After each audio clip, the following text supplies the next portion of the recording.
دوستو آج کے بیان کا عنوان ہے پیارے نبی صلی اللہ علیہ وسلم اور ایک بڑھیا کا عجیب واقعہ۔ سرکار دو عالم صلی اللہ تعالی علیہ وسلم نے پوچھا مائی کدھر کا ارادہ ہے؟ اس نے اتنی بڑی بڑی گالیاں نکال لی اور کہنے لگی مکے میں جادوگر آ گیا، میرے گھر میں جادو پھیل گیا، میری نوح مسلمان ہو گئی، میرا بیٹا مسلمان ہو گیا، اس نبی کے جال میں پھنس گیا، میں تو اس کے جادو سے بچ کر اپنے ایمان کو بچانے کے لیے فلانے دیہات میں چلی ہوں۔ مدنی کریم صلی اللہ تعالی علیہ وسلم نے فرمایا مائی کمزوروں کا سامان اٹھانے کے لیے میں آیا ہوں، جس کا اس دنیا میں کوئی وارث نہیں اس کا وارث بننے کے لیے میں آیا ہوں، یہ سامان مجھے دے۔ سرکار مدینہ صلی اللہ علیہ وسلم نے اپنے سر مبارک پہ گٹڑی اٹھا لی اور بوڑھی مائی کے پیچھے پیچھے چل دی ہے۔ اس نے اپنی منزل مقصود تک راستے میں ہزاروں لاکھوں گالیاں بکی، گھر میں جادو پھیل گیا، میری نوح مسلمان ہو گئی، میرا بیٹا مسلمان ہو گیا، اس نبی کے جال میں پھنس گیا، میں تو اس کے جادو سے بچ کر اپنے ایمان کو بچانے کے لیے فلانے دیہات میں چلی ہوں۔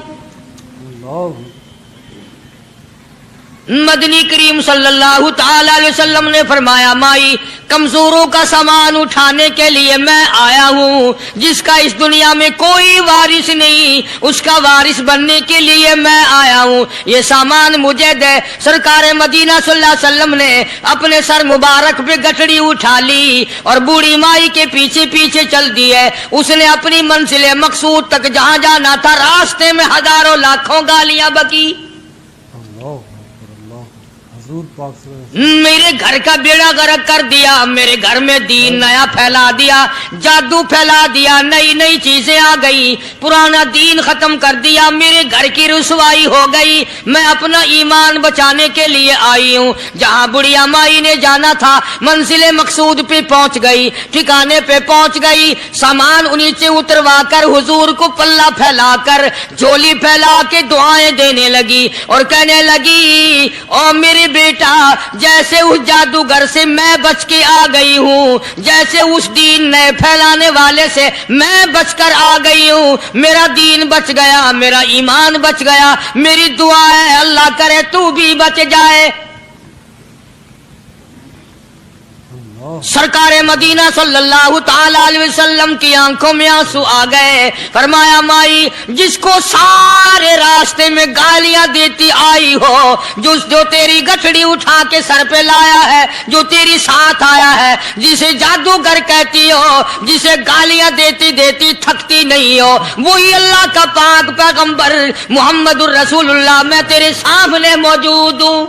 میں تیرے سامنے اٹھ کھڑی ہوئی، حضرت کے قدموں پہ گر پڑی اور کہنے لگی اگر تو وہ نبی ہے تو میں اشہد اللہ الہ الا اللہ و اشہد ان محمد الرسول اللہ، کلمہ پکار اٹھی، بڑھیا اسلام قبول کر۔ آج کہاں یہ چیزیں ملیں گی؟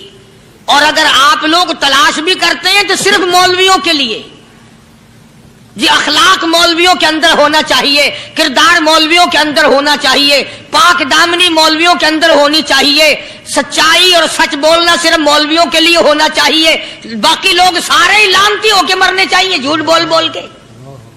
مولویوں کے لیے اور خدا کا دروازہ تو سب کے لیے برابر ہے۔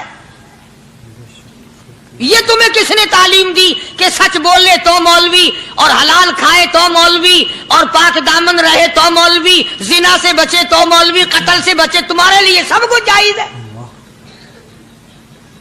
یہ ایک ذہن ہے پوری دنیا کے مسلمانوں کا کہ جی ہم تو عوام ہیں، ہمارا کیا ہے۔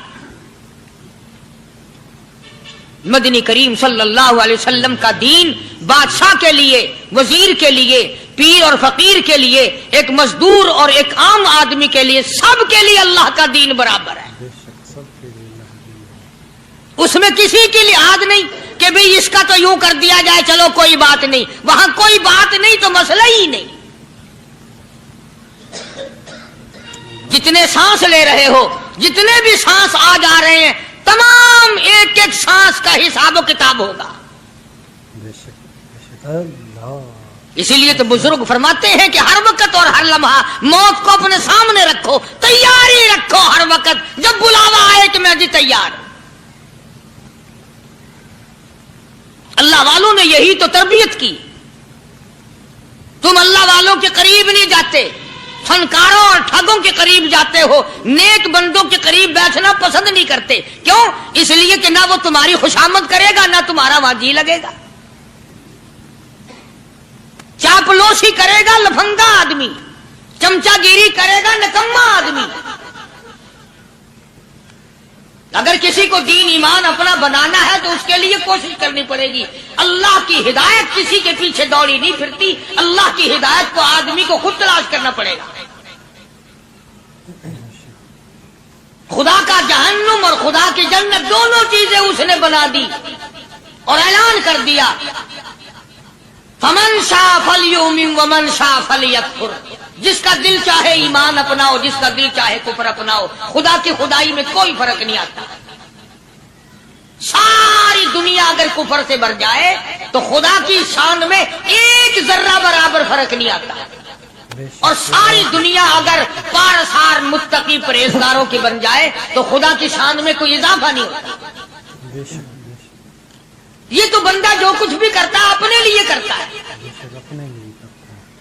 بازار میں جاؤ، جس کے پلے پیسہ ہو وہ جو چاہے سودا خرید لے، بس یہی بات ہے۔ قیامت میں بازار لگے گا، جس کے پاس نیکیاں ہوگی جنت ملے گی، ورنہ لعنت کے دریا میں ڈوب کر جہنم میں جائے گا۔ کوئی کسی کو نہیں بلا سکتا۔ فرمایا اولئک الذین اشتروا الضلالۃ بالہدی، فرمایا یہ وہ لوگ ہیں جنہوں نے گمراہی ہدایت کے بدلے خرید لی۔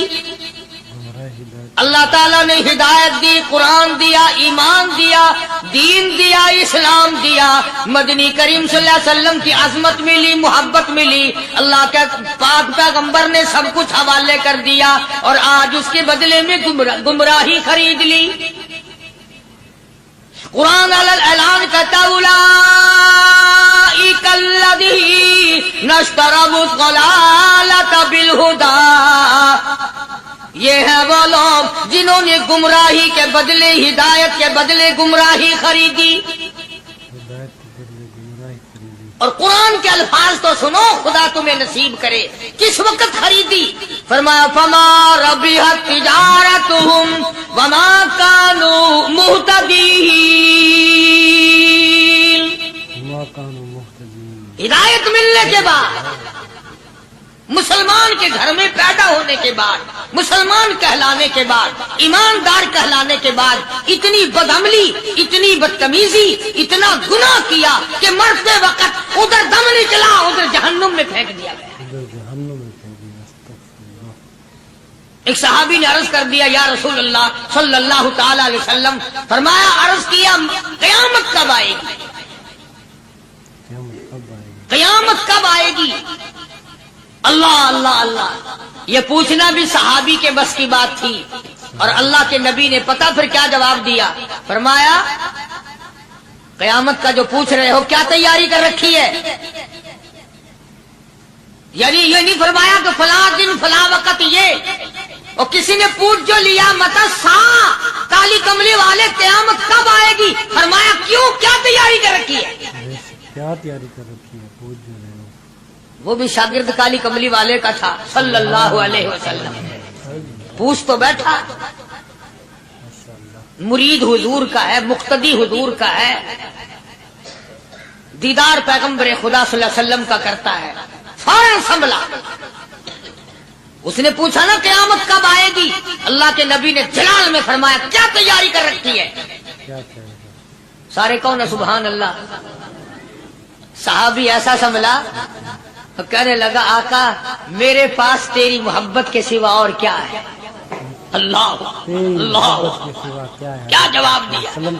کہتا ہے آقا میرے پاس تیری محبت کے سوا اور کیا ہے؟ میرے پاس تیری محبت کے سوا کیا ہے؟ کیا خوبصورت جواب۔ تم جیسا ہوتا تو کئی روزوں کا سہارا لگاتا، کوئی نمازوں کی بات کر کے کھو دیتا، کوئی سخاوت کی بات کر کے کھو دیتا۔ کیا جواب دیا ہے صحابی نے؟ تمہارے میرے دماغ میں بھی کبھی نہیں آیا ہوگا ساری عمر میں۔ کہتا کالی کملی والے میرے پلے تیری محبت کے سوا اور کیا ہے؟ صحابہ کہتے ہیں حضور صلی اللہ علیہ وسلم نے یہ الفاظ سنے مسکرا دیا. آج ہمارے پلے کیا تیاری؟ رات دن قرآن کہتا ہے تیاری کرو تیاری کرو، وقت آیا وقت آیا، آیا وقت قیامت، آئی موت، آیا وقت، لیکن پھر بھی کوئی تیاری نہیں. اس لیے قرآن کریم للکار للکار کی کہتا ہے قل متاع الدنیا قلیل، دنیا بہت تھوڑے دنوں کا سودا ہے، سمجھ لو. صبح آئی کہ نہ آئی، شام آئی کہ نہ آئی، آیا وقت. قرآن کریم نے ہر ممکن طریقے سے مسلمانوں کی تمام زندگی کے شعبہ جات کو پورا کرنے کے لیے لاہ عمل دیا. میں ایک رخ آپ کو آج دینا چاہتا تھا، اور وہ یہ کہ نبی پاک صلی اللہ تعالی علیہ وسلم نے اس امت کے سامنے کس قسم کے نمونے نہیں رکھے. اخلاق و کردار میں سے کون سی بات حضور صلی اللہ علیہ وسلم نے چھوڑی؟ ہم اپنا پیٹ پہلے بھرتے ہیں، دوسرے کے لیے اگر سوچتے بھی ہیں تو وہ بھی بعد میں. یہاں معاملہ کچھ اور ہے. غزوہ خندق کا زمانہ ہے، مسلمانوں پہ بڑی تنگی اور بڑی پریشانی کا وقت ہے.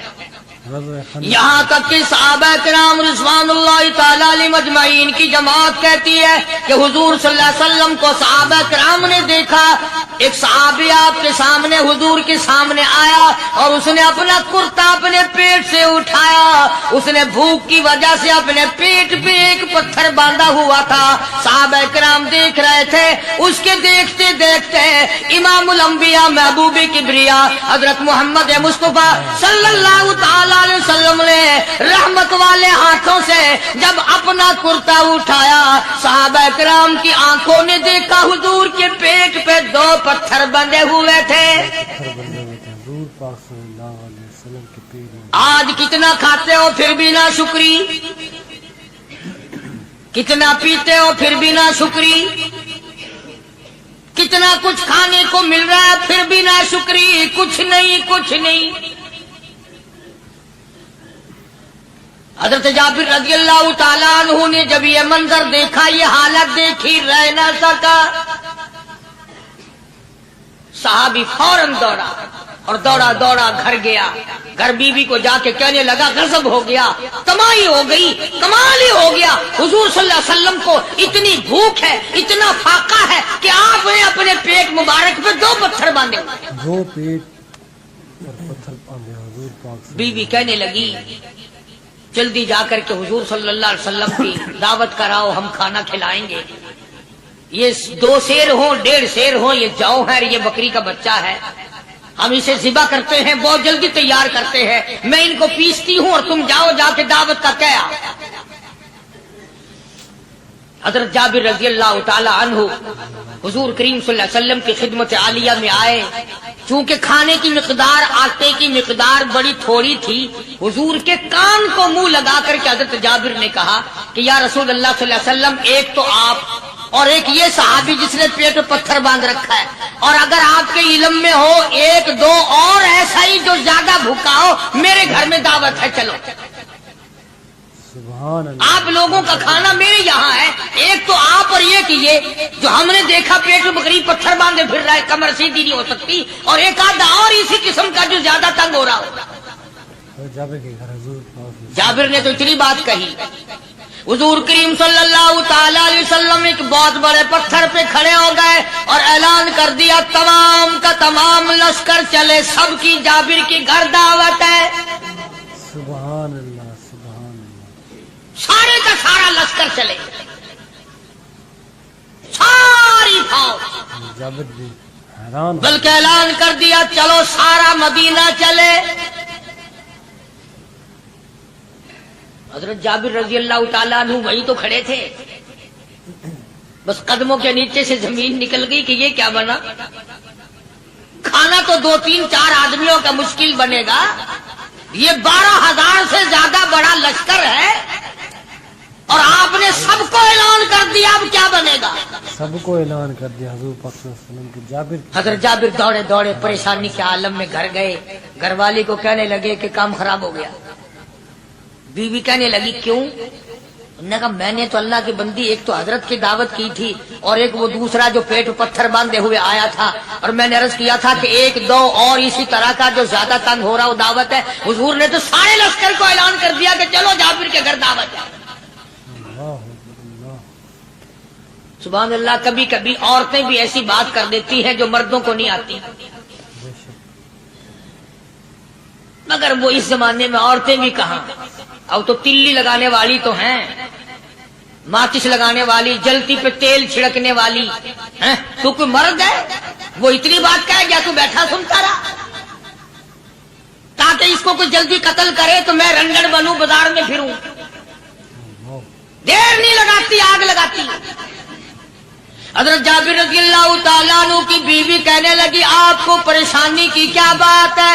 ایک بات بتاؤ، حضور کی کان مبارک میں آپ نے اپنے کھانے کی مقدار بتائی کہ نہیں؟ تم نے جو حضور صلی اللہ علیہ وسلم کی دعوت کی تھی کھانا بتایا تھا؟ کہ ہاں میں نے تو بتا دیا تھا کہ تھوڑے سے جو ہیں اور ایک بکری کا بچہ، میں نے بتا دیا تھا۔ پھر کہنے لگی آپ پریشان کیوں ہوں اور میں پریشان کیوں ہوں؟ لانے والا جانے کھلانے والا جانے۔ سبحان اللہ، لانے والا جانے کھلانے والا جانے حضور کی ہمیں پریشانی کی کیا بات ہے اس میں؟ بس دعوت ہم نے تو حضور کی دعوت کی اور حضور نے سارے لشکر کی ہم نے تو نہیں کی نا۔ بے شک اب حضور صلی اللہ تعالی علیہ وسلم نے دعوت فرمائی ہے اور وہ خود ہی جانے اور ان کا خدا جانے۔ بے شک حضور پاک صلی اللہ علیہ وسلم خود آپ تشریف لے آئے، کھانے کی مقدار کا تو پتا تھا، آپ نے فرمایا کہ وہ ہنڈیا جو ہے اس کو کھولنا مت، بولا مت اور وہ جو آٹا ہے جب تک میں نہ آؤں پکانا شروع مت کیجو۔ آپ نے اپنا لعاب مبارک آٹے میں بھی ملا دیا اور ہنڈیا میں بھی ڈال دیا، اس کے بعد پکانا اور کھلانا شروع کیا گیا۔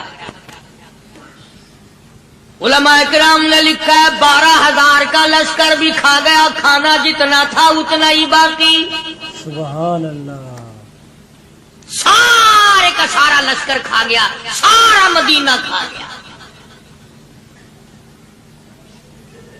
اب یہاں سے یہ ہمارے زمانے کے جو مردوں کے کفن اتارنے والے لوگ ہیں وہ ختم کا ثبوت نکالتے ہیں یہاں سے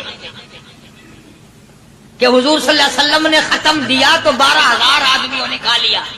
چلو ہم بھی مانتے ہیں، آج یہ ختم دے کر ایک کا کھانا 2 کو تو کھلا کے دکھائے۔ ماشاء اللہ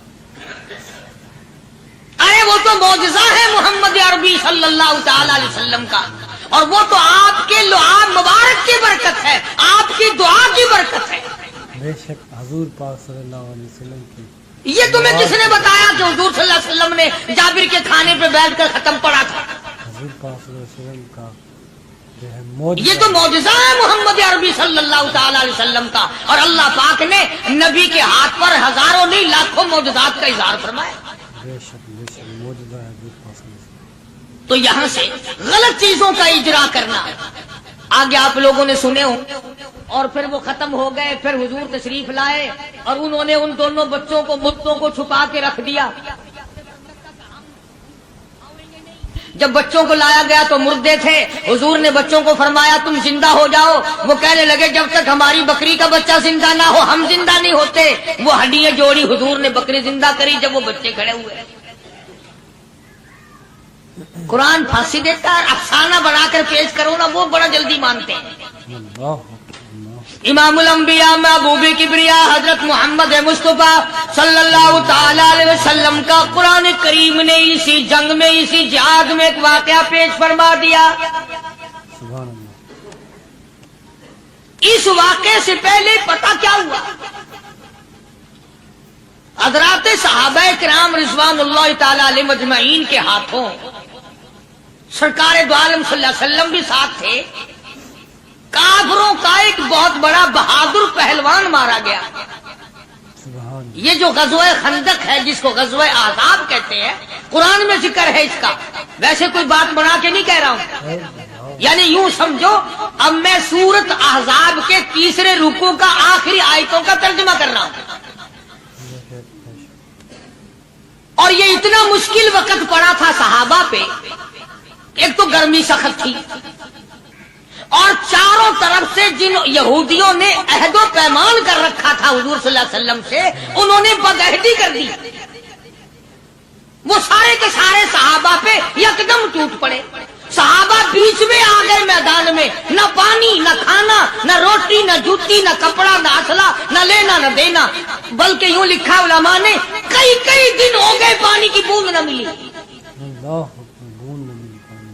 اور صحابہ گھاس کھا کھا کر کے گر گئے اور شہید پہ شہید ہو گئے۔ بے شک لیکن قربان جاؤں، یہ قرآن اللہ کا تمہارے سامنے آج بھی موجود ہے، اسے پڑھ کے دیکھو۔ کبھی کسی صحابی نے ایسے وقت میں بھی یہ بات نہ کہی نبی صلی اللہ علیہ وسلم کو، یوں بھی تو نہیں کہا کہ اللہ کے نبی پہلے کچھ تیاری تو کیا کرو، یوں ہی خام خواہ کے مرا دیتے ہو بندے، پہلے موقع تو دیکھا کریں آپ ہو کیا رہا ہے، یوں ہی لوگ بھوکے پیاسے مر گئے۔ نہیں، اتنی ثابت قدمی اور اتنا ایمان تھا، اتنا جذبہ تھا، حضور کی ذات پر اتنا یقین تھا صحابہ کو کہ آج اس دنیا میں جتنا یقین ایک صحابی کو تھا، اربوں خربوں مسلمان مل کر بھی ایک صحابی کے برابر یقین پیدا نہیں کر سکتے۔ سبحان اللہ، سبحان اللہ، کیا بات ہے۔ تو جب حضور صلی اللہ علیہ وسلم کے دیوانوں اور پروانوں اور مستانوں کے ہاتھوں کافروں کا ایک بہادر پہلوان مارا گیا اور لاش تھی مسلمانوں کے پاس، تو وہ کافر کہنے لگے کہ تم ہمارے بہادر کی لاش دے دو، ہم تمہیں 10,000 روپیہ دیں گے۔ اب ان کے پاس تو روپے کی کمی نہیں تھی، اور یہ مسکین بھوکے اور فاقے سے اگر یہ یوں کہتے کہ نہیں بھی ہم تو 20,000 لیں گے تو وہ دے دیتے، ان کے پاس کمی نہیں تھی، اور انہیں ضرورت تھی، کپڑا لے لیتے، کھانا لے لیتے، پریشانی دور کر لیتے، جنگ کا سامان بنا لیتے۔ مگر مدنی کریم صلی اللہ تعالی علیہ وسلم کے سامنے جب یہ بات رکھی کہ 10,000 روپیہ ہم دیتے ہیں، ہمارے بہادر کی لاش دے دو، حضور نے فرما دیا جاؤ اپنے بہادر کی لاش مفت میں لے جاؤ، ہم مردوں کی قیمت کھانے والے نہیں، مردوں کی قیمت کھانے والے نہیں، سبحان اللہ۔ ہم مردوں کی قیمت کھانے والے نہیں۔ جب حضور صلی اللہ علیہ وسلم کی زبان مبارک سے یہ بات نکلی، اللہ کا دریائے کرم جوش میں آیا، فرمایا وَكَفَى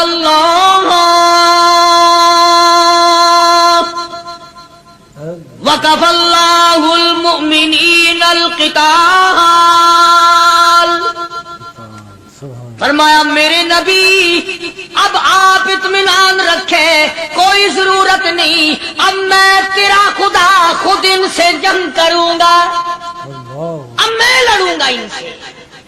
اور اس کے بعد اللہ تعالیٰ نے یہ برکت دی کہ ایک آدمی یا 2 آدمیوں کا کھانا اللہ تعالیٰ نے 12,000 کو کھلایا۔ سبحان اللہ، 2 آدمیوں کا کھانا۔ تو ان چیزوں سے معجزات کا ظہور ہوتا ہے، اور حضور کریم صلی اللہ تعالی وسلم کے تو اتنے معجزات اللہ پاک نے ہمارے نبی صلی اللہ علیہ وسلم کو دیے کہ ہم سب کی زندگی ختم ہو سکتی ہے مگر سرکار کے معجزات ختم نہیں ہو سکتے۔ بے شک بے شک، سبحان اللہ، سرکار کی موجود۔ حضرت ابو ہریرہ رضی اللہ تعالیٰ عنہ فرماتے ہیں کہ میں مسجد نبوی کے دروازے پہ پڑا تھا، بھوک نے مجھے اٹھنے نہ دیا، مجھے اتنی بھوک لگی، کئی دن کا فاقہ ہو گیا، میں کھڑا نہیں ہو سکتا تھا۔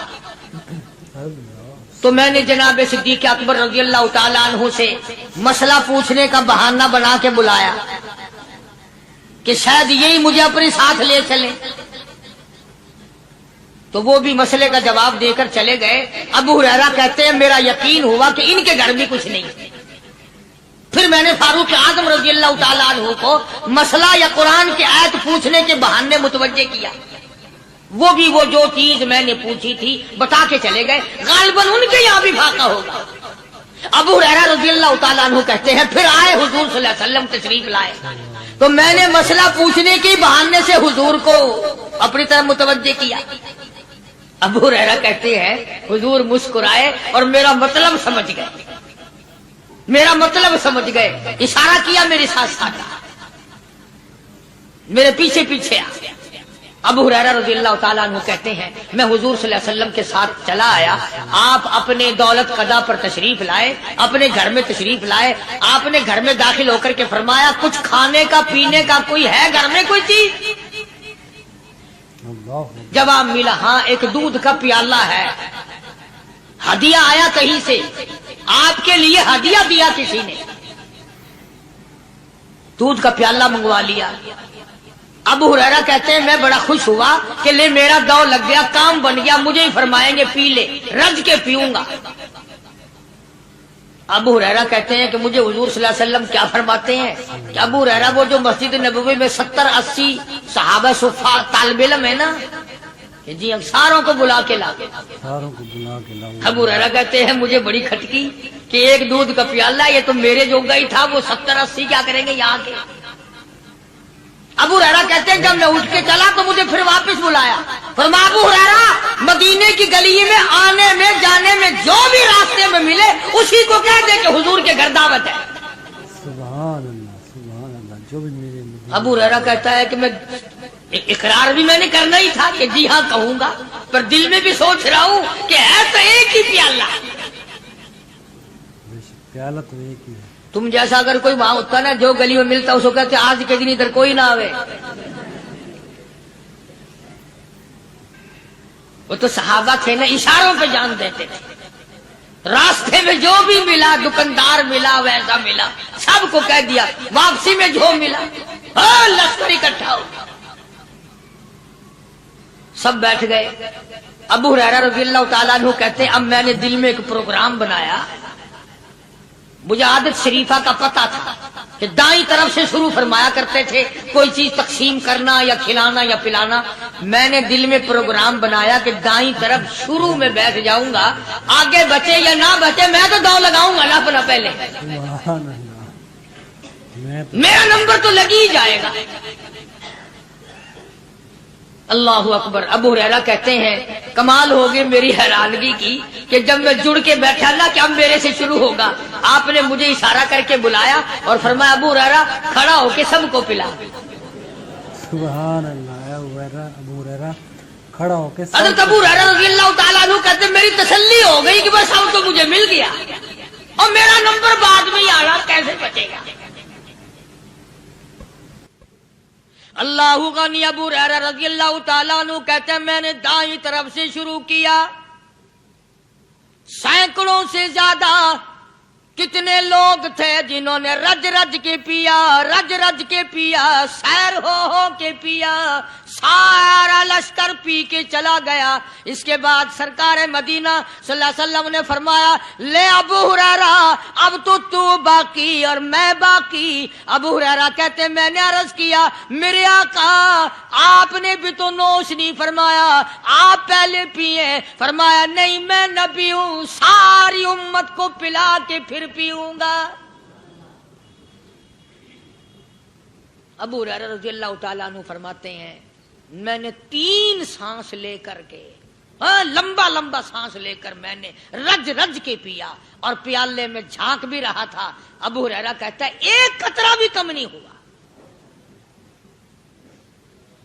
اور یہ الفاظ سن کر آج لکھ کر لے جاؤ۔ ابو ہریرہ کہتے ہیں کہ سب کو پلانے کے بعد پھر حضور صلی اللہ علیہ وسلم نے پیا، نوش فرمایا۔ یعنی آج اتنے لوگوں کا جھوٹا کون پیتا ہے؟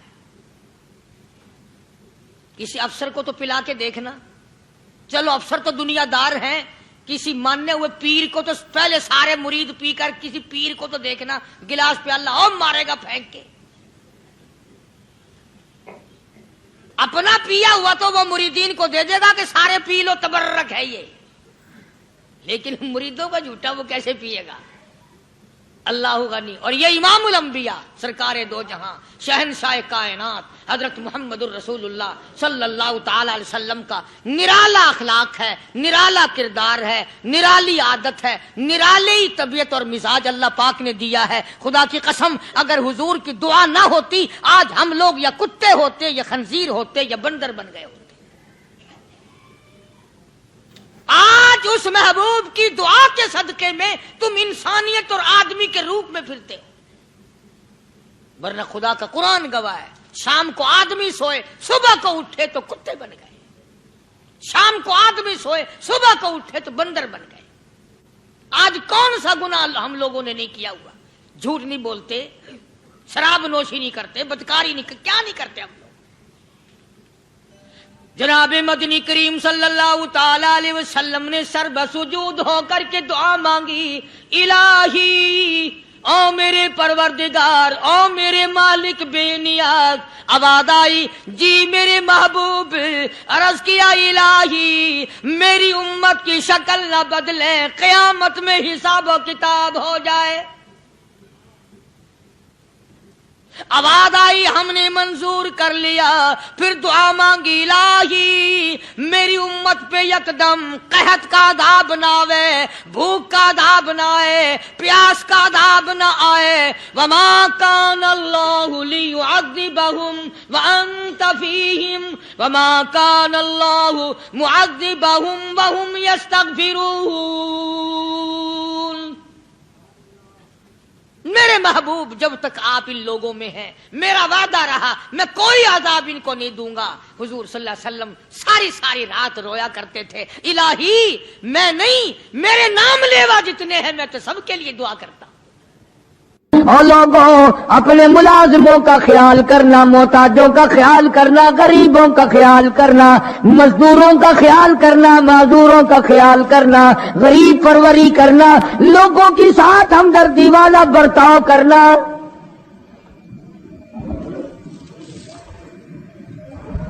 جو کچھ میں تمہیں بتلا رہا ہوں فرمایا یاد کرو، میری بات کو سمجھو۔ حضور کریم صلی اللہ علیہ وسلم نے فرمایا لاکھوں کا مجمع ہے، فرمایا جو میں تمہیں بات کہہ رہا ہوں تمہارے ذمے ہے، جو اس وقت میدان عرفات میں نہیں پہنچ سکے ان تک پہنچا دینا۔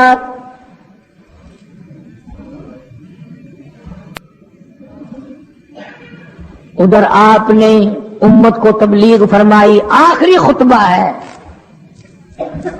حضور کریم صلی اللہ علیہ وسلم کا، آخری خطبہ، آخری وعظ ہے، آخری نصیحتیں ہیں۔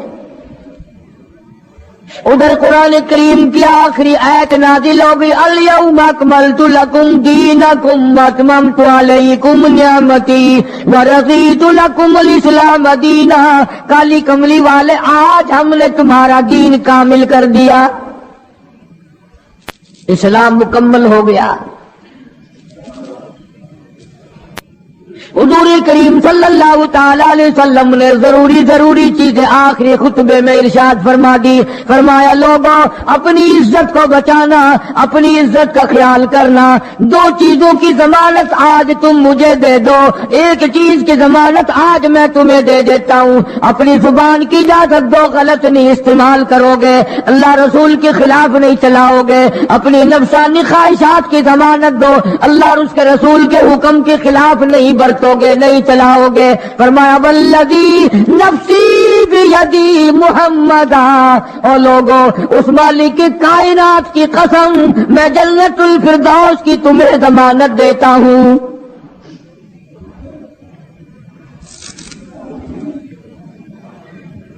حجۃ الوداع میں خطبہ ارشاد فرما دیا، اس کے بعد بنا مزدلفہ تشریف لے آئے، مکہ مکرمہ میں تشریف لے آئے، واپسی مدینہ پاک میں ہو رہی ہے، راستے ہی میں طبیعت بگڑ گئی۔ وہاں میدان عرفات میں آخری خطبے میں فرمایا او لوگوں شاید میری تمہاری آخری ملاقات ہو، او لوگوں شاید آج کے بعد تم میری آواز نہ سن سکو، میری زیارت نہ کر سکو، میری بات کو پلے باندھ کے لے جاؤ۔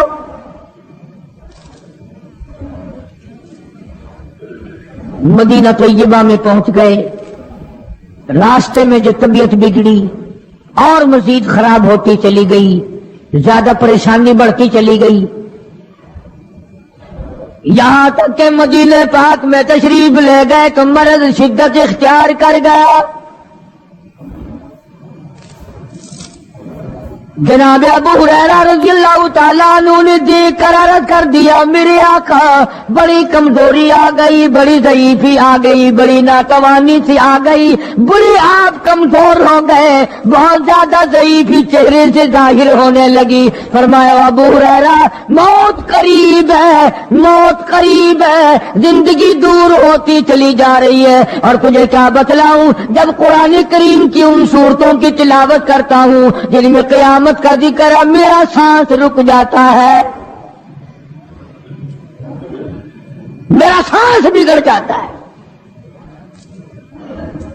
ابو ہریرہ رضی اللہ تعالیٰ عنہ فرماتے ہیں میری آنکھ کھل گئی، پچھلی رات کی میں دربار رسالت میں چلا گیا، میں نے جا کے دیکھا حضور نے نماز کی نیت باندھی ہوئی ہے صلی اللہ علیہ وسلم، میں نے بھی ساتھ کھڑے ہو کر نیت باندھ لی۔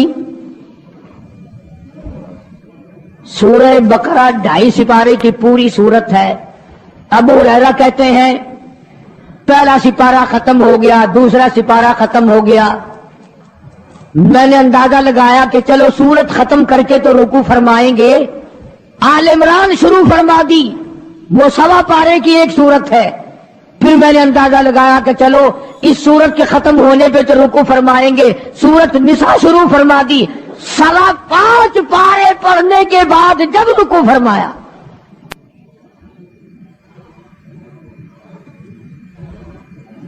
اپنا حال بھی دیکھ، اس کالی کملی والے کا حال بھی دیکھ صلی اللہ علیہ وسلم۔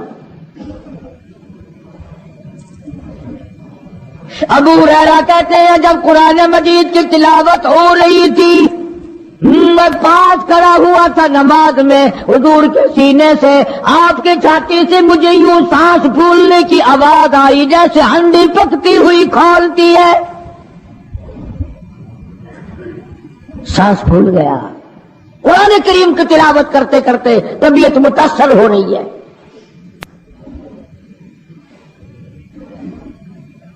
اس قسم کی نماز پڑھتے تھے ہمارے آقا حضرت محمد الرسول اللہ صلی اللہ علیہ وسلم۔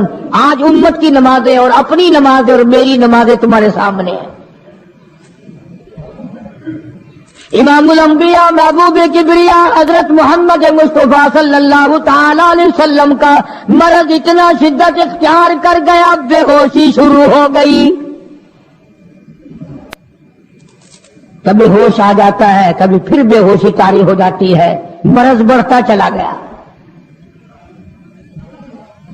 ایک روز نماز کا وقت آیا، جناب مدنی کریم صلی اللہ تعالی علیہ وسلم کے دیوانے، حضور کے پروانے، حضور کے شجاعی، حضور کے اوپر جان مال قربان کرنے والے، اولاد قربان کرنے والے، ساری زندگی قربان کرنے والے صحابہ کرام مسجد میں حیران ہے، آج نماز کیسے پڑھیں گے، سرکار موجود نہیں۔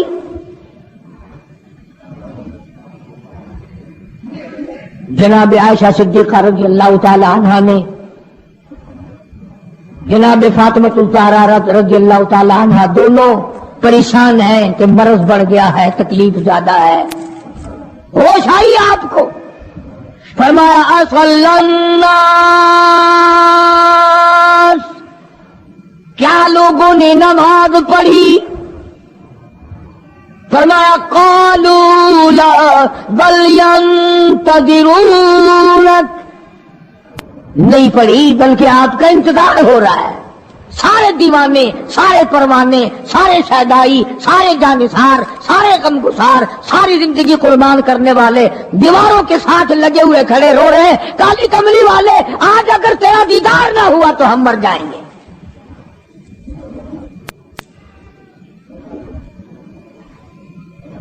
فرمایا مری ابا بکر ان یصلی الناس،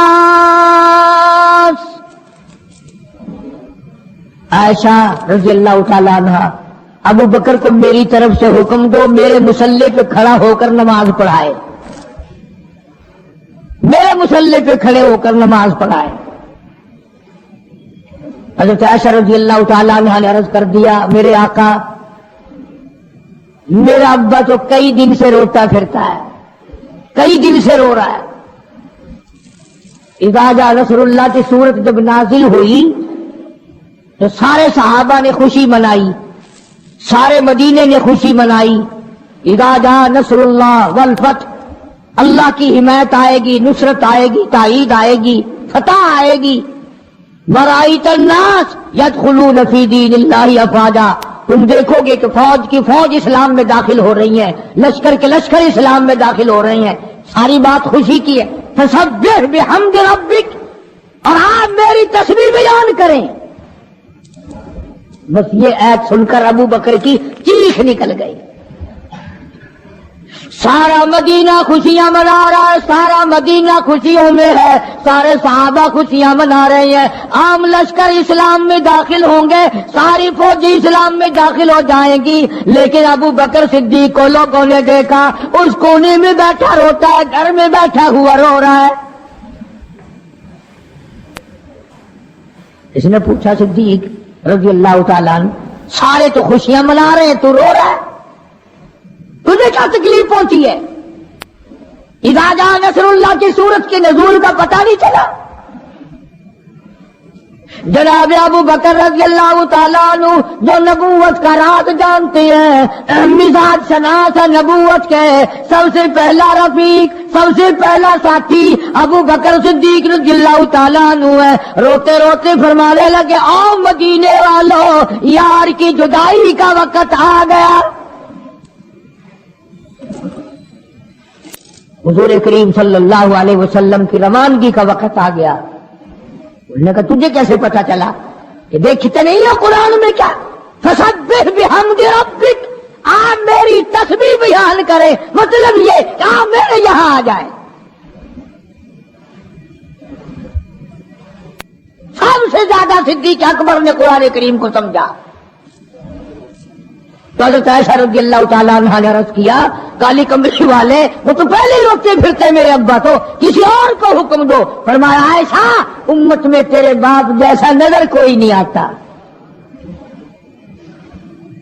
ساری امت میں تیرے باپ جیسا نظر کوئی نہیں آتا. صدیق اکبر رضی اللہ تعالیٰ عنہ کو حکم مل گیا. صحابہ نے مصلی پہ کھڑا کر دیا، نماز ہو رہی ہے. اللہ اکبر. ایک تھوڑا سا نقطہ باریک سا ہے، اگر توجہ کرو گے تو مزہ آئے گا. ادھر حکم دے دیا نماز پڑھانے کا، ادھر نماز شروع ہو گئی. ایک تو یہ بات تھی نا کہ حکم دیا، نماز ہو گئی، پوری ہو جائے گی، وہ پڑھا دیں گے. اور ایک یہ ہے کہ میں خود نماز پڑھاتا ابو بکر کو دیکھوں، صرف پڑھاتا نہ دیکھوں، میں بھی صدیق کے پیچھے نماز پڑھوں. کل لوگ کوئی اعتراض نہ کریں. یہ ایک بڑی بات ہوتی ہے، کوئی مصلی پہ بھی خود کھڑا کرنا اور خود پیچھے آ کر کے نماز کی نیت مانگنا.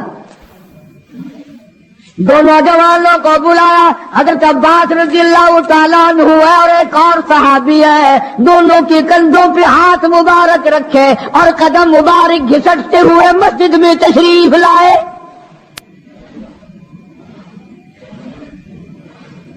آپ پر میں تو تھوڑی سی تکلیف ہو جائے، سب سے پہلا نزلہ نماز پہ پڑتا ہے. کھانا اچھا ہو جائے گا، ڈاکٹروں کا خرچ بڑھ جائے گا، اور گھر والوں کا دھیان بڑھ جائے گا، فکر بڑھ جائے گا. لیکن مرنے والا، بیمار پڑنے والا جو ہے نماز سے بے فکر. سب سے پہلے مسلمان نماز چھوڑتا ہے. اور میری بات لکھ کے لے جاؤ، لاکھوں کروڑوں میں سے 2-4 نمازی مرتے ہیں. بڑا خوش نصیب ہے وہ آدمی کہ دم نکل جائے پر نماز ایک بھی قضا نہ ہو، آخری وقت تک جس کی نماز قضا نہ ہو. حضور کریم صلی اللہ تعالی علیہ وسلم نے پیچھے آ کر کے نیت باندھ لی. ابو بکر کو احساس ہو گیا، پتہ چل گیا کہ صدیق اکبر کو معلوم ہو گیا. حضور میرے پیچھے تشریف لے آئے، نماز میں شامل ہو گئے. ابو بکر پیچھے ہٹنے لگے، مصلی چھوڑنے لگے. آپ نے فرمایا الزم مکانک، ٹھہرا رہو وہی جہاں میں نے تجھے کھڑا کر دیا.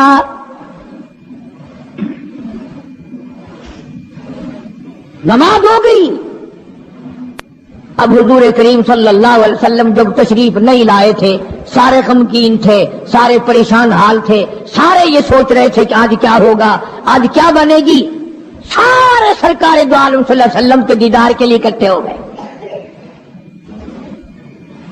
اور یہ آپ کا تشریف لانا، آخری تشریف لانا ہے مسجد نبوی میں، اور منبر پہ آپ تشریف فرما ہوئے. آپ نے اسی خطبے کی پھر بعض الفاظوں کو، بعض احکامات کو دوہرایا. اور لوگوں، نماز کا خیال کرنا، نماز کی پابندی کرنا، یتیموں کا خیال کرنا، محتاجوں کی غریب پروری کرنا، اگر اس کے خلاف تم چلو گے میری کوئی ذمہ داری نہیں.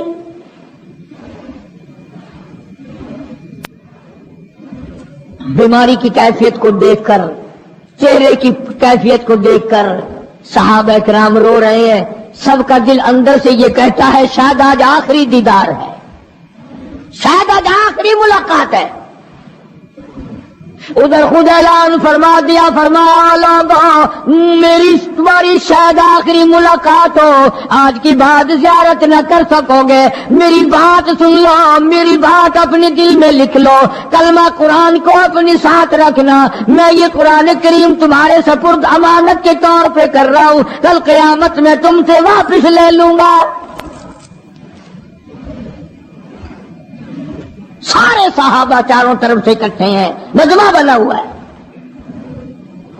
ادھر منبر پہ تشریف فرمائے، خود ہی فرمانے لگے الوداع الوداع اے دوستو، اب جلد اتر جائیں گے ہم. الوداع اے دوستو، اب جلد اتر جائیں گے ہم، اور پھر کبھی اس دنیا کمینی میں نہیں آئیں گے ہم. میرا آخری وقت ہے، میری تمہاری آخری ملاقات ہے، میری بات یاد کر لو.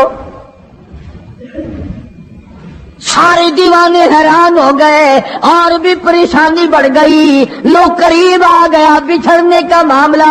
ہم نے اولاد کو قیمہ بنتا دیکھا، پرواہ نہ کی. ہمارے بچوں کو ظالموں نے نہیں دیکھی، نوک پہ لٹکا دیا، پرواہ نہ کی. وطن چھڑا دیا، پرواہ نہ کی. 8 دن پانی کی بوند نہ ملی، پرواہ نہ کی. مہینوں مہینوں روٹی کا ٹکڑا نہ دیکھا، پرواہ نہ کی. کوئی پرواہ نہیں کی. آج یہ کیا سلسلہ شروع ہوا؟ سارے صحابہ کرام بھی رونے لگے اور کہتے ہیں کس طرح سے کیوں کر، کس طرح سے کیوں کر دل لگائیں گے ہم، اور اس جیسی مبارک شکل کہاں سے لائیں گے ہم. کس طرح جیئیں گے، کس طرح گزارا کریں گے؟ آقا ہم نے تو بھوک بجھائی، پیاس بجھائی، سب کچھ تجھ پہ قربان کر دیا تھا. حجرہ عائشہ میں تشریف لے گئے، پھر بھی ہوشی تاری ہے. اللہ ہوگا نہیں، عائشہ صدیقہ تیرا کتنا اونچا کمال پروردگار نے کر دیا، کتنا اونچا تیرا نام کر دیا.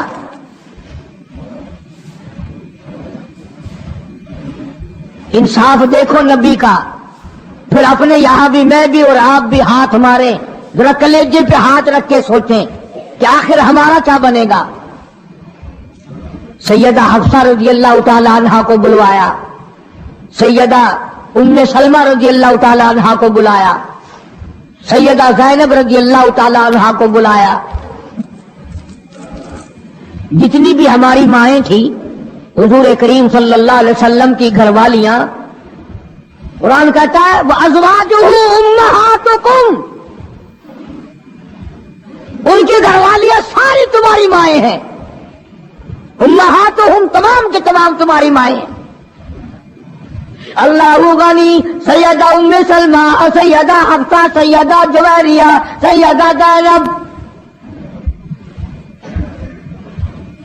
سیدہ صفیہ، سیدہ ام حبیبہ رضی اللہ تعالیٰ عنہما، ساری ہماری ماؤں کو جمع کر کے فرمایا تم تمام کے تمام مجھے اجازت دے دو میں اپنا آخری دل، اپنے آخری بیماری کا دل عائشہ صدیقہ کے حجرے میں گزار لوں،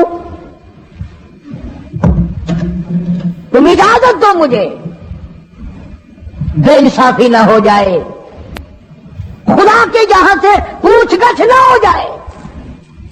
امام الانبیاء ڈر رہے ہیں، ہم قبر میں جا کے ڈریں گے انشاءاللہ۔ ساری گھر والیوں کو اکٹھا کر کے اجازت مانگی جا رہی ہے، سب نے اجازت دے دی۔ اصل میں جنت الفردوس کا انتظام ہو رہا ہے، جس جگہ حضور کریم صلی اللہ علیہ وسلم اور عائشہ صدیقہ رضی اللہ تعالی عنہا کو اللہ میاں نے اکٹھا دیکھا، بستر میں دیکھا، قرآن اترتے دیکھا، اس حجرے پہ اتنا پیار آ گیا، اسی کو جنت الفردوس بنا دیا، دے دی۔ اصل میں جنت الفردوس کا انتظام ہو رہا ہے، جس جگہ حضور کریم صلی اللہ علیہ وسلم اور عائشہ صدیقہ رضی اللہ تعالی عنہا کو اللہ میاں نے اکٹھا دیکھا، بستر میں دیکھا، قرآن اترتے دیکھا، اس حجرے پہ اتنا پیار آ گیا، اسی کو جنت الفردوس بنا دیا۔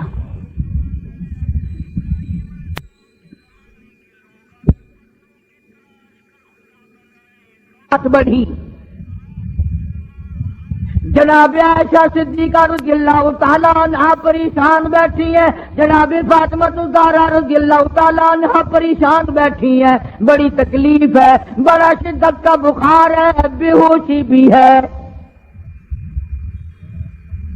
فرمایا میری عائشہ ٹھنڈے پانی کا پیالہ لے آ،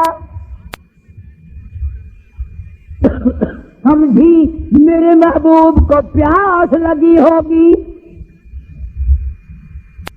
دوڑ کر پانی کا پیالہ لے آئی، اشارہ فرمائے یہاں رکھ دو، رکھ دیا گیا۔ جناب عائشہ صدیقہ رضی اللہ تعالیٰ عنہ فرماتی ہیں میرا کلیجہ پھٹنے لگا، جناب فاطمہ رضی اللہ تعالیٰ عنہ فرماتی ہیں میرا جگر پھٹنے لگا، ہم نے آنکھوں سے دیکھا امام الانبیاء صلی اللہ تعالیٰ علیہ وسلم کی ذات اقدس رحمت والا ہاتھ اس پانی کے پیالے میں بھگو کر اپنے چہرے انور پہ چھینٹے مارنے لگے، یہ چہرے انور کو ٹھنڈا کر رہے ہیں۔ حضرت عائشہ فرماتی ہیں رضی اللہ تعالی عنہا میں نے رض کر دیا میرے آقا یہ فکر الموت بالحق، قرآن کہتا ہے کہ موت کی سختی حق ہے۔ جناب عائشہ صدیقہ رضی اللہ تعالی عنہا فرماتی ہیں کہ میں نے حضور کی تکلیف کو جب آنکھوں سے دیکھ لیا پھر میرے دل میں یہ بات کبھی آئی ہی نہیں کہ اور کسی کو تکلیف ہو یا نہ ہو۔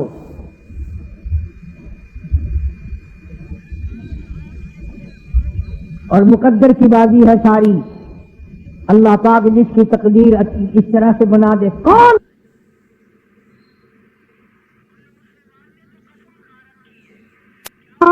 فکر الموت بالحق، قرآن کہتا ہے کہ موت کی سختی حق ہے۔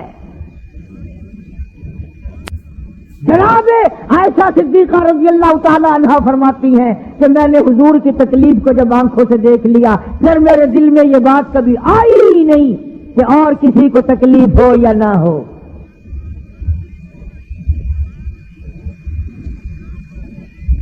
اور مقدر کی بازی ہے ساری، اللہ پاک جس کی تقدیر اس طرح سے بنا دے، کون ہے پیچھے ہٹانے والا؟ بالکل آخری وقت ہے۔ فرمایا عائشہ مسواک لا کے دے، مسواک لا کے دی گئی۔ فرمایا اپنے منہ میں چبا کے دے، اپنے منہ میں چبا کے دے، نرم کر کے دے۔ حضرت عائشہ صدیقہ رضی اللہ تعالی عنہا نے چبا دی، نرم کر دی اپنے منہ میں چبا کر۔ توجہ کرنا، یہ نہیں فرمایا کہ اسے اب دھو کے دے۔ حضرت عائشہ نے جو اپنے منہ میں مسواک چبائی تھی، کالی کملی والے نے اس مسواک کو یوں ہی اپنے منہ مبارک میں پھیر لیا، ثابت یہ کر دیا لوگوں عائشہ کو کچھ نہ کہنا، مجھے اتنی پیاری ہے، مجھے اتنی پیاری لگتی ہے کہ میں آخری وقت میں عائشہ کا لعاب اپنے منہ میں لے کے چلا ہوں۔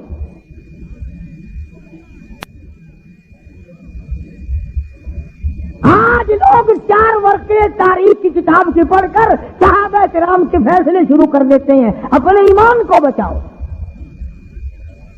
خبردار نبی کے گھر والوں کے بارے میں کبھی غلط خیال نہ کرنا۔ اس لیے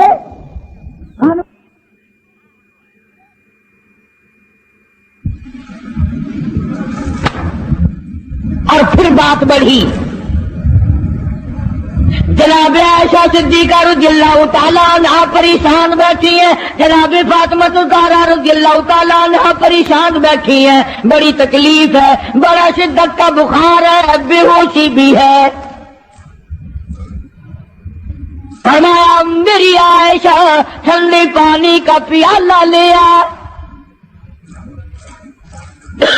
سمجھی میرے محبوب کو پیاس لگی ہوگی، دوڑ کر پانی کا پیالہ لے آئی، اشارہ فرمایا یہاں رکھ دو، رکھ دیا گیا۔ جناب عائشہ صدیقہ رضی اللہ تعالیٰ عنہ فرماتی ہیں میرا کلیجہ پھٹنے لگا، جناب فاطمہ الزہرا رضی اللہ تعالیٰ عنہ فرماتی ہیں میرا جگر پھٹنے لگا۔ ہم نے آنکھوں سے دیکھا امام الانبیاء صلی اللہ تعالیٰ علیہ وسلم کی ذات اقدس رحمت والا ہاتھ اس پانی کے پیالے میں بھگو کر اپنے چہرے انور پہ چھینٹے مارنے لگے، یوں چہرے انور کو ٹھنڈا کر رہے ہیں۔ حضرت عائشہ فرماتی ہیں رضی اللہ تعالی عنہا میں نے عرض کر دیا میرے آقا یہ گھبراہٹ کیسی، یہ پریشانی کیسی، یہ تکلیف کیسی، یہ چھینٹے کیسے؟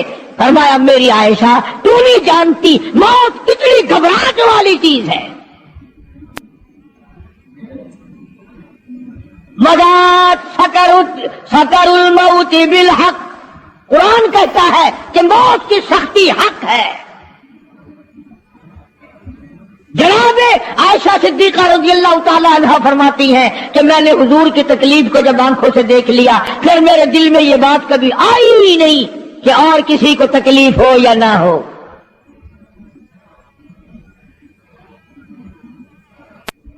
اور مقدر کی بازی ہے ساری، اللہ پاک جس کی تقدیر اس طرح سے بنا دے کون ہے پیچھے ہٹانے والا؟ بالکل آخری وقت ہے۔ فرمایا عائشہ مسواک لا کے دے، مسواک لا کے دی گئی۔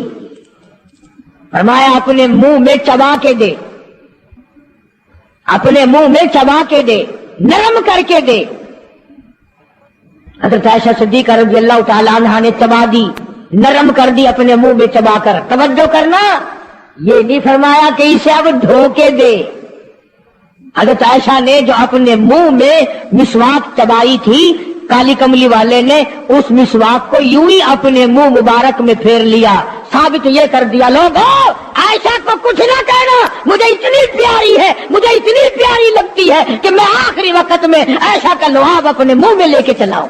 جتنا بھی یہ غریب طبقہ کہلاتا ہے نا، ریڑیوں والا، ٹانگے والے، رکشوں والے، کھونچوں والے، پکوڑوں والے، گنڈیریاں بیچنے والے، یہ چلتا پھرتا سودا کرنے والے، سب سے زیادہ بے نماز اور بے روزدار یہ رہتے ہیں۔ حالانکہ اللہ نے روٹی کا وعدہ کیا، فلم کا وعدہ تو خدا کا نہیں ہے نا، میں تجھے ہر روز فلم بھی دکھایا کروں گا۔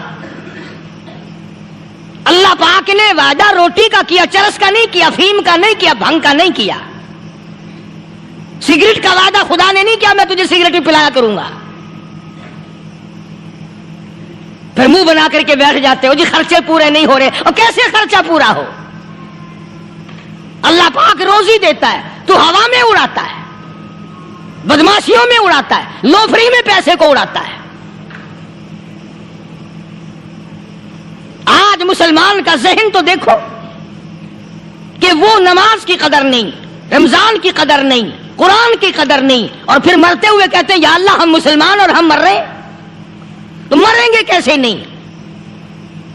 کون ساتھ دے گا جب تم کسی کے بنو ہی گی؟ تمہارے ساتھ کون لگے گا؟ بھائی کسی کا کنٹیکٹ امریکہ سے ہے، کسی کا تعلق امریکہ سے، کسی کا تعلق روس سے، کسی کا چائنا سے، کسی کا فرانس سے، مسلمان کا خدا سے. جب مسلمان کا تعلق خدا سے ہٹ گیا، اب چاہے یہ اسرائیلی مارے، یہودی مارے، امریکی مارے، روسی مارے، کوئی بھی مارے، وہ تو مارے گا. آج ہم نے مزاج بدل دیا، طبیعتیں بدل گئی، ماحول اور معاشرے کا بیڑا غرق کر دیا، چھوکروں کی ذہنیت خراب ہو گئی، نوجوان تباہ ہو گیا. تم نے بچوں کو مسجد کی طرف لگایا نہیں، کالج اور سکول کے معاشرے نے، ٹیلی ویژن اور گندے ماحول نے بیڑا غرق کر دیا گھروں کا. شرم آنی چاہیے. ماں باپ ڈوب کے مر جائیں، وہ ماں باپ جن کی اولاد رات دن بکواس کرتے فلم دیکھتی پھرتی ہے، تم کیوں نہیں منع کرتے؟ پہلے چشم پوشی سے کام لیتے ہیں، کوئی گل نہیں جی، منڈا ٹھنڈا ہے. جدو منڈا پہ سوٹا سر تے ماردا پھر روندے، پھر بھی آخیا کرو نا کوئی گل نہیں، ایک سوٹا ماں دے سر وچ مار گیا، منڈا ٹھنڈا ہے. چھوٹے چھوٹے بچوں کو مسجد کی طرف نہیں لگاتے. چلو نماز جنازہ بچے سیکھ جائیں گے، چلو قرآن کریم پڑھ جائیں گے، چلو پانچوں کلمے یاد کر جائیں گے، چلو نماز صحیح سیکھ جائیں گے. بچوں کو دین کی طرف لگانے کا ماحول نہیں رہا. بنیاد غلط ہوگی تو عمارت ساری غلط جائے گی. اس لیے خدا کہتا ہے کہ تم کافروں کو تو کہتے ہو ہم مسلمان ہیں، یہودیوں کے مقابلے میں کہتے ہو ہم مسلمان ہیں، عیسائیوں کے مقابلے میں کہتے ہو ہم مسلمان ہیں، ہندوؤں اور سکھوں کے مقابلے میں کہتے ہو ہم مسلمان ہیں. اور جب تمہیں دیکھا جائے تو تم یہودیوں سے بھی آگے، عیسائیوں سے بھی آگے، ہندو سکھوں سے بھی آگے. چلو میری بات نہیں مانتے، اقبال کی تو مانو. ڈاکٹر اقبال کہتا ہے یوں تو سید بھی ہو، مرزا بھی ہو، افغان ہو تم. یوں تو سید بھی ہو، مرزا بھی ہو، افغان ہو تم، مالک مصر ہو، حاکم ایران ہو تم. اور پھر اتنا تو بتاؤ کیا مسلمان بھی ہو تم؟ یہ تو پہلے بتاؤ کہ تم مسلمان بھی ہو کہ نہیں. مسلمان یوں ہوا کرتے، آنکھ مسلمان والی نہیں، زبان مسلمان والی نہیں، ہاتھ مسلمان والا نہیں، دل مسلمان والا نہیں، نیت مسلمان والی نہیں. یہ مسلمان نہیں ہے. صحابہ اکرام رضوان اللہ تعالی علیہ مجمعین، اللہ تعالیٰ کی کروڑ رحمتیں نازل ہو حضرات صحابہ اکرام کی قبروں پہ. دربار رسالت ہے، سب کہہ دو صلی اللہ علیہ وسلم. سبحان اللہ، کتنے خوش نصیب تھے وہ لوگ جو محمد کریم صلی اللہ علیہ وسلم کی مجلس میں بیٹھا کرتے تھے. کانوں میں آواز آتی تھی مصطفیٰ کریم کی، دیدار ہوتا تھا امام الانبیاء کا. کتنے خوش نصیب تھے یہ لوگ. جنگ سے واپس آئے صحابہ کرام، ایک لڑکی کو پکڑ کے لائے جو لڑنے آئی تھی، کفار کے ساتھ مل کر مسلمانوں کا مقابلہ کرنے آئی. میدان جہاد میں سے صحابہ کرام پکڑ کے لائے. قیدی ہے، کافرہ عورت ہے، غیر مسلم ہے. شہنشاہ کائنات حضرت محمد رسول اللہ صلی اللہ تعالی علیہ وسلم کے دربار میں لا کے بٹھا دیا. ننگے سر ہے، ننگے منہ ہے، ننگے ہاتھ پیر ہیں. اللہ اکبر. کبھی آپ نے سوچا نہیں کہ تو کتنے بڑے نبی کا امتی ہے، کتنے بڑے سردار کا غلام ہے. رحمت والی چادر اتار کر فرمائی او بلال یہ میری چادر لے لے، اس لڑکی کے سر پہ ڈال دے، پردہ کرا دے.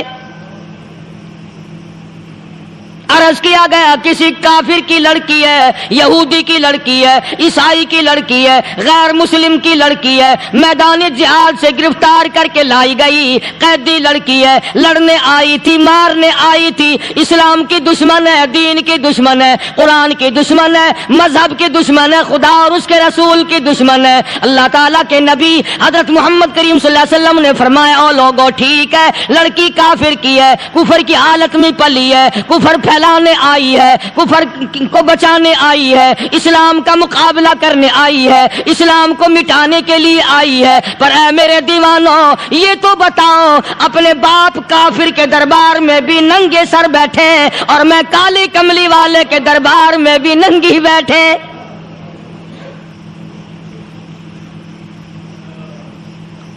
پھر اس دربار میں اور میرے دربار میں کیا فرق ہوگا؟ وہ کافر کا دربار ہے، یہ شہنشاہ کائنات کا دربار ہے، رحمت للعالمین کا دربار ہے، ساقی کوثر کا دربار ہے، شافی محشر کا دربار ہے، اللہ کے محبوب کا دربار ہے، آمنہ کے در یتیم کا دربار ہے، فاطمہ الزہرا کے ابا کا دربار ہے۔ اور بلال جلدی کر میرے دربار میں کافر کی بیٹی آئے، میں اس کا بھی پردہ کروں گا۔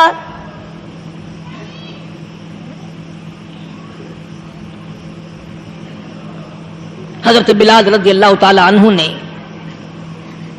ذرا ایک اور لطیف سی بات ہے، تھوڑی سی باریک سی، اگر آپ سوچیں، لڑکی ہے تو کافرہ، لڑکی ہے تو بے دین، ہے تو اسلام کے دشمن۔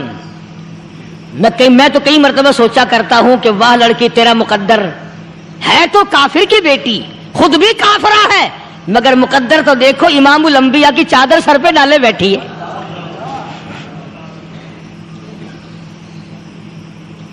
کہاں سوچیں یہ چیزیں ہم، ہمارے دماغ یہاں تک کہاں رسائی کریں؟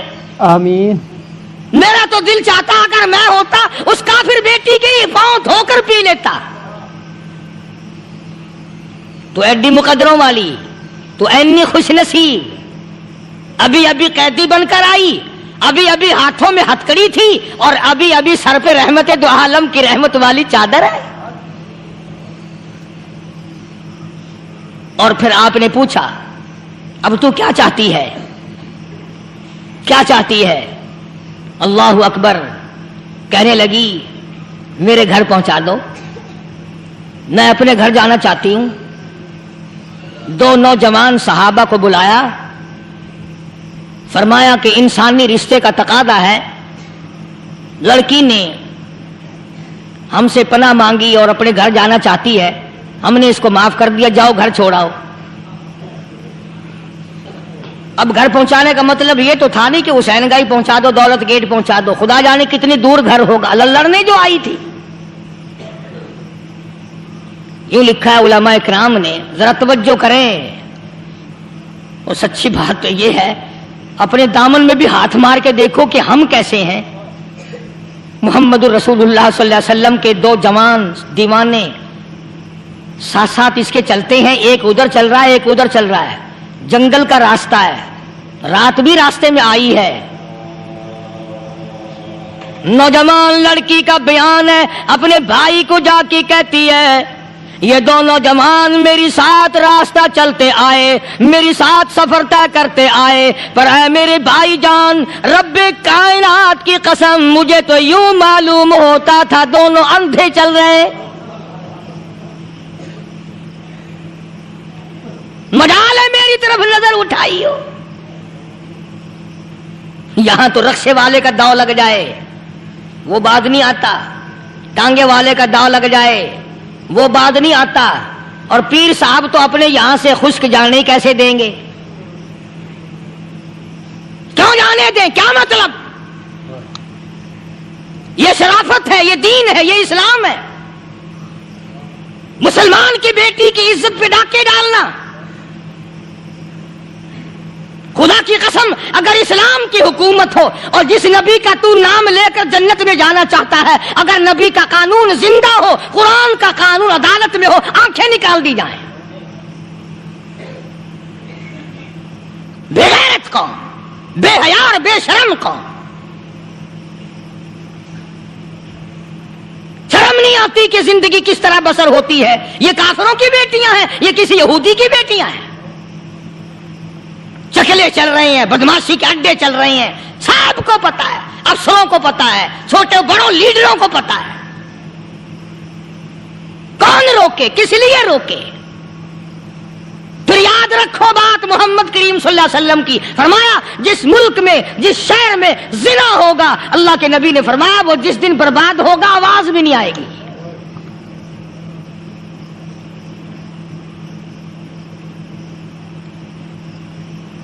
مسلمانوں کے یہاں سے ہو کر دربار نبوت سے چل کر